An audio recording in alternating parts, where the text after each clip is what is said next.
Hey, how's it going, guys? This is Dragon. I'm here in Buena Vista, Colorado, camping the last 2 months. I got another month to go to finish out the winter season here. And I just wanted to share with you guys some stuff that I've learned from winter camping in the high Rocky Mountains. So let's jump right into it. So, the first thing, and probably the most important, is that you are very prepared for the conditions that you're going to face out here. And you not only need to be prepared for the extreme cold. For example, it got down to negative 20 degrees the other night with the wind chill, but you also need to be prepared to fix things when they break, because things will break. The cold puts an added amount of stress on all the parts in your car, on your camper, and on yourself, and you need to be prepared to fix things. So, for example, I was driving down a forest road the other day, and the entire tire came off of my trailer and just rolled down the road, and I was just dragging my leaf spring, my shackles for my leaf spring, in the dirt. So obviously I wasn't really expecting that to happen, but as soon as I realized it happened, I pulled off the road. I kind of looked at what had happened. I said, wow, my bearings literally exploded, and it's because they were cheap bearings that I got at O'Reilly's Auto Parts. They're like $40, made in China. Probably not the best for an overlanding trailer.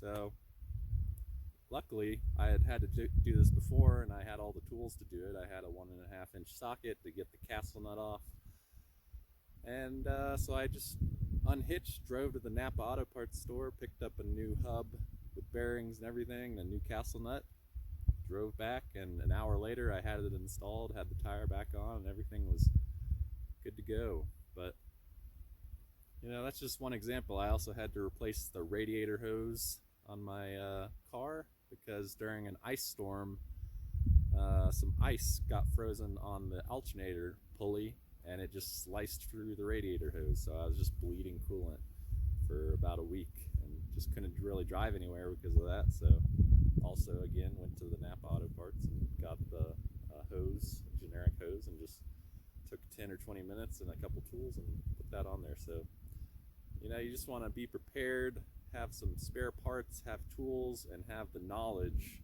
that you need to fix anything in your entire, car, in your camper, all of it. You should be comfortable with how it works and what all the technical stuff inside of it is and what it does.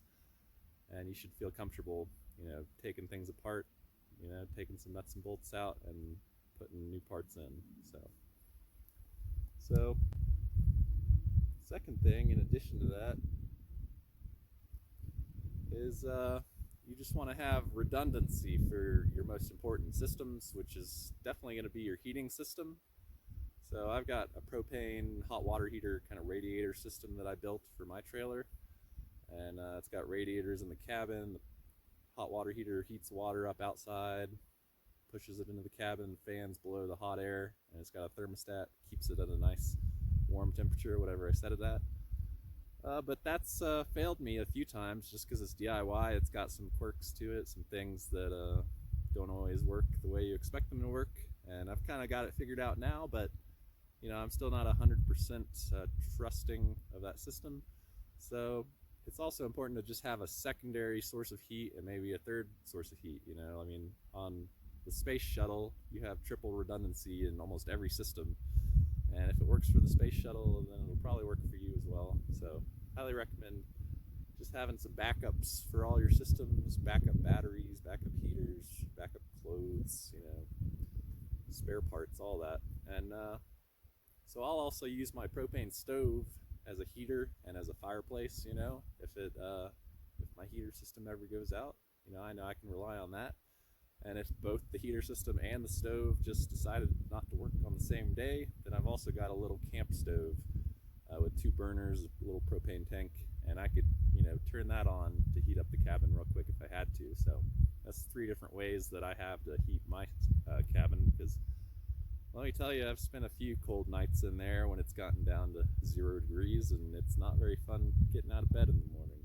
So it's just good to have your heating system squared away and have redundancy in all of your systems. You'll also want to make sure that you carry plenty of fuel for your heater, whatever it is. Plenty of wood, plenty of propane, plenty of diesel, whatever heater system you're using. I find that I run through about 1 gallon of propane per day. So that's about 4 or 5 pounds of propane per day to heat my 6x6x12 trailer. So, and that's heating it up to 60 degrees inside when it's like 10 degrees outside. That's pretty average temperatures of what I'm doing out here in the winter at 10,000 feet. So also, if you're camping up here in the Rocky Mountains, you'll want to do a lot of research on where you're going to be camping. You might use the freecampsites.net to find some places, but just be prepared for a lot of closures on forest roads and trailheads and everything. Like, for example, in Summit County, Colorado, they pretty much ban all camping for the entire winter season until May. So I just kind of figured that out by calling the Forest Service and, just doing a lot of research. And yeah, all the ski resorts really don't want you camping anywhere near their place unless you want to stay at the RV park, and that's like $150 a night. So you probably don't want to do that. So if you want a freedom camp, you'll probably have to camp at least, the closest I've been was to Beaver Creek, and that was about a 15-minute drive from a dispersed campsite that was open. It was kind of lower in elevation, around 7,000 feet, so it was, the road was still open. It was not snowy at all. But just in the high country, just expect that a lot of those roads will be closed, so just have backup plans for where you're going to stay. Maybe have 4 or 5 different campsites that you've researched that you want to check out. And at least one of them should be pretty good. I just found this one on freecampsites.net, and it's pretty much the best view I think I've ever had from a campsite. It's also got great cell service. It's got good sun cover for the solar, so that worked out. And I camped out just down the road here about a week ago. I find I spend about a week at each campsite before I get kind of bored and feel like moving on to another place. Find some new land to explore, some new places to hike and snowshoe and snowboard and all that. So the fourth thing that you want to definitely prepare for is very high winds. So I'm just about 10 miles down the mountain range from Breckenridge, and during the most extreme windstorm that we had this year, they recorded 115 mile per hour winds at the top of the mountain. And down in the valley where I was at the time, we were getting 60 to 70 mile per hour gusts, which is pretty much the equivalent of a, small hurricane or a tornado. So I definitely recommend having a steel camper, RV, or something that is very solid and sturdy, because if you're in a tent out here trying to weather those winds, you would just get blown straight off the mountain. So yeah, just be prepared for the high winds. You want to strap everything down. You don't want to leave anything just lying around your campsite, because it'll get blown away and you'll never see it again. So high winds is just something you got to live with when you're camping up in the Rocky Mountains at 10,000 feet. For number 5, I'd recommend having all the necessities that you need to be happy inside of your camper. You want to have your bathroom squared away. You want to have your kitchen squared away. You want to have your bed and everything that you need just inside the camper, because when it's this cold outside, when it's 0 degrees and windy and it's nighttime, and you're like, oh, I want to cook dinner, but my kitchen's outside, like, it's just not gonna happen. It's when it's that cold, I can barely stay outside with all my layers on for more than 5 minutes.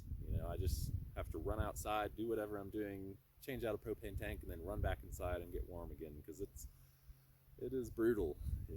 It's dealing with that cold. You just got to get creative to survive out here. So the 6th thing you want to have is definitely you want to have really solid winter attire. I find I usually have 3 layers on if I'm outside snowboarding or whatever. I'll have a base layer, kind of like long underwear, and then on top of that I'll have a warmth layer.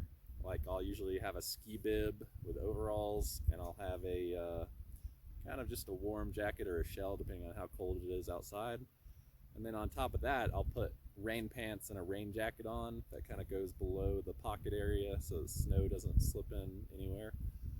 So, if you plan on being outside for an extended period of time in the winter, you just want to have your clothing system squared away so you stay warm. And that applies to your feet and your hands and your face as well. You probably want a buff and a balaclava and a nice warm hat and something to cover your face because you'll get really cold if you don't. And for gloves, I'll do wool mitts as a base layer, and then I'll do sometimes I'll do full mittens, like snowboarding mittens or skiing mittens, and sometimes I'll do the individual finger, just thick insulated waterproof gloves. And for the socks, I'll generally have 2 pairs of socks on if I'm going to be out doing stuff. But you might put a third on, I don't know. You might have a waterproof layer, but usually the snow boots and whatever you're using in the winter should be pretty waterproof already, so you shouldn't really need a waterproof layer on your feet because your boots will do that for you. So 2 pairs of socks and a pair of boots should do you pretty good. So number 7 is related to your water system in your camper. You just want to get all the water out of your pipes. I just use a big 6-gallon jerry can with water with a little spigot on the mouth, and I just use that for washing my hands. I'll use it for doing dishes. I shower at the recreation center here in town, so I don't need a shower on board, so I don't really need that much water. I just need like a gallon a day for eating and drinking and all that. So you want to blow all the water out of your pipes if you have a sink and bathroom and everything installed in your trailer, because when that stuff freezes, it's just a pain in the butt to replace. And the same for your water heater, just anything that has standing water in it, you want to get that out, and just have a system for using, have a water system that's pretty much freeze proof. The tank is inside, it's warmed by my heater system, and never really gets below freezing. And even if it does dip below freezing for a while, it takes a while for that much volume of water to freeze.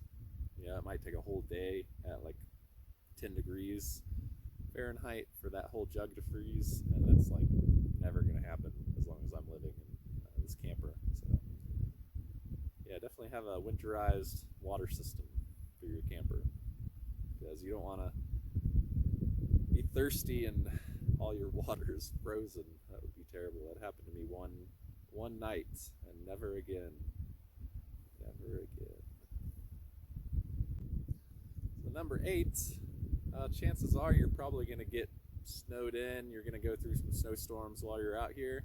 So you want to bring a lot of entertainment. You want to download some shows, that you can watch on your phone. Download those beforehand, or, if you're like me, just park on top of a mountain and park where you get pretty good cell coverage, so you could still download and upload, and stay in touch with your friends. You can do research on the weather, on modifications, on just about anything. You can research projects you want to do, and you just stay in contact. If you have an emergency, you're still in contact with people that can help you. So definitely good to park where you have cell service, and just bring some books and movies and things up with you, so you don't get the cabin fever when you're trapped inside during a snowstorm for 24 hours.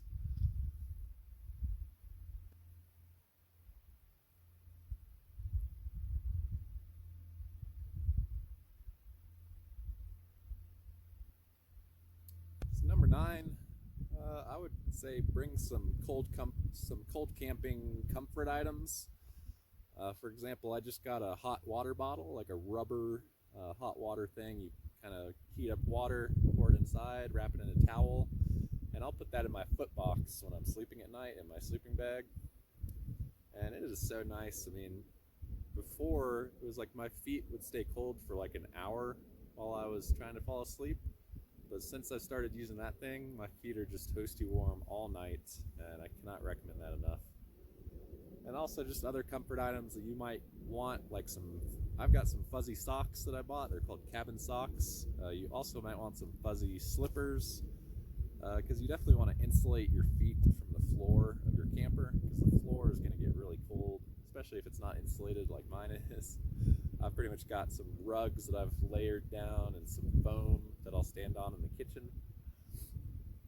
But fuzzy slippers would help a lot. And also just comfort items, like I've got a little LED projector, I've got some speakers and a radio, and music is really important to my sanity, so I like to have those things on hand so I could just play tunes while I'm having a beer, watching the sunset over the mountains, So bring whatever comfort items that you personally like, you know, because it's really important to stay comfortable out here. You don't want to come up here and just be miserable the whole time. You want to thrive out here. You want to get out and do things. You want to feel safe and warm inside your home while you're camping, wherever you have it parked. So yeah, stay comfortable out there. Just bring whatever you think you might need.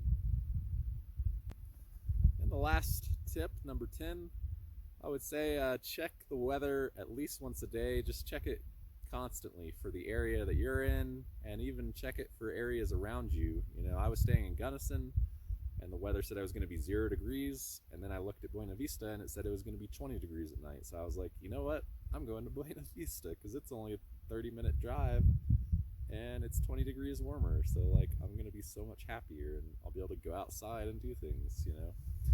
And also just check the snow forecast, because you know, if you check the snow forecast and it says that there's like 2 feet of snow that's about to dump on top of you, then you probably want to get out.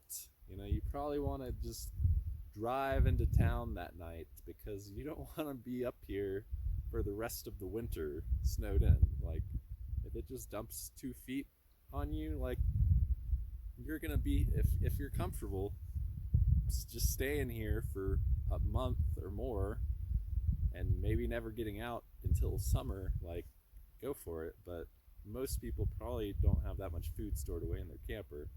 So yeah, just check the snow forecast, and if it says it's gonna snow more than, you know, you think you could get out of wherever you are, you should probably get out before that. That's my advice, because you don't want to get snowed in and just not be prepared for that. It can get crazy up here. Also, I'll carry tire chains in my car, just for, you know, when I'm driving back down the mountain forest road that comes up here.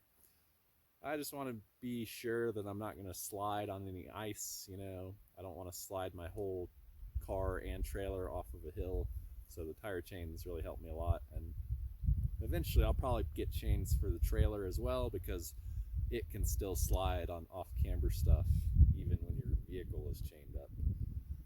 But you know, that's pretty extreme stuff if you're doing off-camber shit with a trailer, you know. You probably know more about off-roading than I do in that case, or maybe you're just not very smart. I don't know. Sometimes I wonder myself which one it is. So that's all the tips that I've got for now. Make sure you hit that subscribe button. I think it's down there now. I put a little red subscribe button. Try that out. Let me give me your feedback in the comments below. Hit the like button.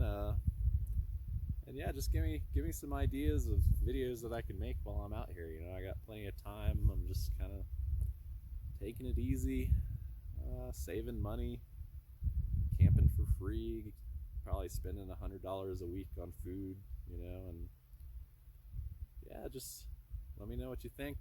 And all right, thanks for watching, guys. I'll see you next time.